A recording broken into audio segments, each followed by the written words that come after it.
సాక్షాత్తు పవన్ కళ్యాణ్ గారు deputy chief minister వెళ్ళి చెప్తున్నాడు, పౌర సరఫరాల శాఖ మంత్రి గారు చెప్తున్నాడు, ఇంకా ఇక్కడ పీడిఎస్ రైస్ బియ్యం విచ్చలవిడిగా జరుగుతూ ఉంది. ఎవరి వైఫల్యం ఇది? జగన్మోహన్ రెడ్డి గారి వైఫల్యమా? వైఎస్ఆర్సీపీ వైఫల్యమా? మీ వైఫల్యం కాదా? పౌర సరఫరాల శాఖ మీరు తీసుకున్నారు. మన చెక్ పోస్టులు ఉన్నాయి, 2 చెక్ పోస్టులు. ఆ చెక్ పోస్టులు దాటుకు వెళ్ళాలి, మళ్ళా కస్టమ్స్ క్లియరెన్స్ ఉండాలి.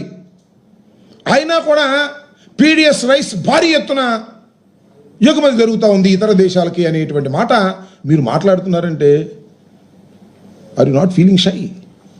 మీకు సిగ్గు అనిపించడం లేదా? ప్రభుత్వం మీకు వచ్చిన తర్వాత కూడా ఇంకా మీరు పీడిఎస్ రైస్ని ఆపలేకపోయారే మీ భాషలో. అదేమంటే అంత పెద్ద పోటుకి 20 మంది కానిస్టేబుల్సా? ఎంతమంది పెట్టాలి? పెట్టు, ఒక 2 లక్షల మందిని పెట్టు. ఎవడు కదన్నాడు? ఇవాళ మీ అధికారం వచ్చింది కదా.